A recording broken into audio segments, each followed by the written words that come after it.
그 다음에 2022학년도 출연증 2번 문제입니다.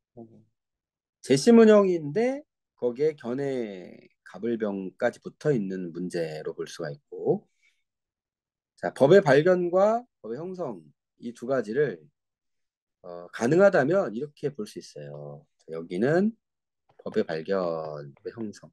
근데 이 법 발견과 법 형성이 뭐냐? 법 발견은 그냥 문헌에 가능한 의미 안에서 되는 거야.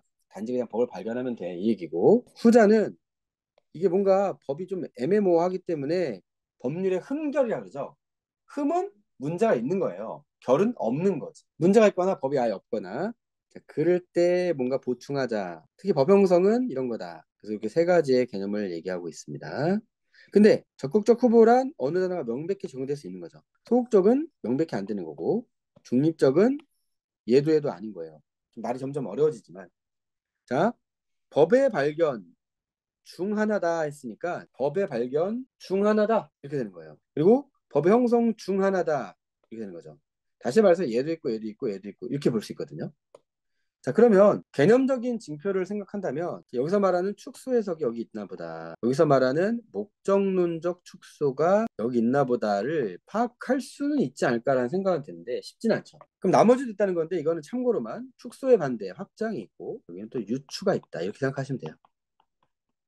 이거 이제 법 철학을 좀 공부하면 깊이 있게 하다 보면 거기에 나오는 그런 내용인 거고요. 이쯤에서 우리는 그냥 답을 골라보는 그런 것도 가능하겠죠. 자, 기억 보시면 가배견에는 여기도 한번 정리해야 되겠죠? 또 제가 여기도 안 읽었지만, 자, X국에서 차는 동력 장치가 있는 이동 수단이에요. 승용차와 버스가 해당이 됩니다. 근데 동력 장치가 있는 자전거는 잘 모르겠다. 근데 갑이 뭐라고 하냐면 차라는 법률 문헌의 적용 범위에는 동력 장치가 있는 자전거 말고 동력 장치가 없는 자전거가 포함된다 이렇게 말하고 있기 때문에 얘는 슥 보는 순간 여기에 가깝다. 여기는 동력장치가 있는 애만 얘기했는데 갑자기 동력장치가 없는 애를 말해버리니까 갑은 법의 형성인가 보다. 자, 그런데요. 법의 형성 중에서 그러면 여기 나와 있는 목적론적 축소냐? 자, 축소라는 거는 포함된다는 말 쓸 때는 안 어울리지 않아요? 제외라고 해야지. 그쵸? 이게 제외일 때는 어울릴 거야. 근데 포함이라고 했잖아요? 그러면은 사실은 얘는 여기 글이 안 나와 있지만 여기라고 보는 게 맞거든요. 근데 이걸 판단하기는 어려우니까 그냥 목적론적 축소는 아니다. 이렇게 정리를 해야 되는 거예요. 그럼 뭐냐? 글이 없으니까 알 수가 없다. 뭐 이렇게 하시면 되죠. 그 다음에 을은 어떠냐? 자, 여기에는 승용차만 포함되고 버스는 포함되지 않다? 원래 승용차 버스가 해당한다라고 했는데 갑자기 얘를 빼버린다라고 볼 수가 있어요. 그쵸? 왜 뺄까? 자, 그럼 이것은 법의 발견 중 축소 해석일까? 법의 형성 중 목적론적 축소일까? 자, 이걸 좀 생각해 보셔야 되는데, 자, 이미 경계가 확실한 애가 있었어요.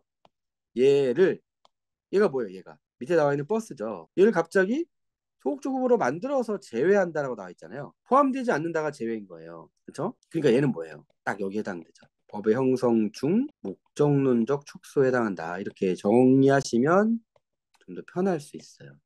자, 병은 차라는 법률 문헌의 적용 범위에는 동력장치가 있는 자전거가 포함되지 않는다.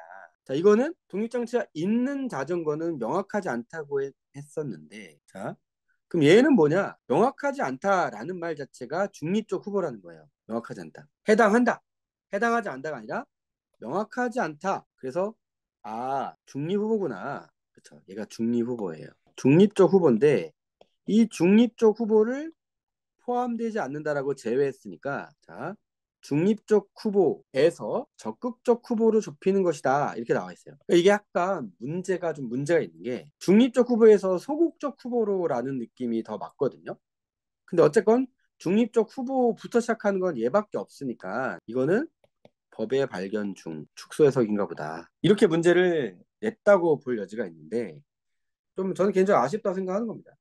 중립적 후보에서 적극적 후보나 소극적 후보로 좁히는 것 이렇게 했으면 문제가 깔끔해지는데 여기서 아마 뭐지? 갸우뚱 수학적으로 냉철하게 판단했을 때는 뭔가 말이 안 되거든요. 이쯤에서 자, 가배견에는 법률 문헌에 반하여 법률의 목적을 실현할 필요가 있어야 정당화되고, 이 어디 나와 있냐? 이 정당화된다는 거는 자, 요 맨 위에 법의 발견과 법의 형성이 있다 이렇게 말하고 있고, 전자는 뭐냐 또 후자는 뭐냐 이렇게 말하고 있죠. 보시면 전자는 이런 겁니다. 반면에 후자는 이런 겁니다. 후자는 법률 문헌에 반하지만 법률, 여기까지 읽었을 때 이제 이게 대응이 되는 거죠. 그래서 네, 법률의 목적을 실현하기 위한 법 획득 방법이다. 법률의 목적을 실현, 이렇게 되는 거죠. 후자가 이거니까 법 형성, 그렇죠? 그러면 가배견에는 법 형성이 맞다. 근데 을도 법 형성이니까 이게 틀렸죠? 그렇지 않더라도 정당화된다는 게 틀렸다. 아주 오래 돌고 돌았지만 다행히 기억이 틀렸어요. 틀리면 이렇게 되죠. 그럼 이제 이쯤에서는 유리한 거 하나를 보시는 게 좋은 건데, 병의 견해는 법형성이냐? 이거 너무 쉽죠, 사실 니은이. 네, 병은 법발견이라고 볼 수 있다. 그래서 니은이 틀려서 차라리 니은부터 봤어도 뭐 쉽게 풀 수 있었던 문제이기도 합니다. 정답은 2번. 자, 디귿.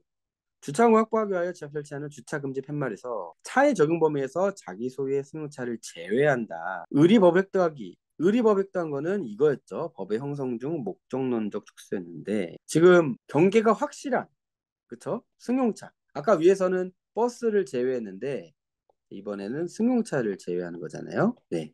그러니까 같구나라는 걸 알 수가 있고, 결국 디귿은 맞게 되는 그런 문제입니다. 자, 요 문제의 경우 정답률이 썩 좋지 않아요. 47.2%. 과반이 틀린 문제다. 어떻습니까? 네, 쉽진 않죠. 이게 무려 2번 문제로 나왔는데 이렇게 개념 설정을 어렵게 해버리고 또 약간 모호하게, 분명히 병은 중립적 후보에서 포함되지 않는다고 빼버린 건데 적극적 후보로 좁힌다라는 것이, 적극적 후보는 명백히 적용될 수 있다라고 말했기 때문에 조금 더 깔끔하게 냈으면 좋지 않았을까라는 생각도 들었던 문제입니다.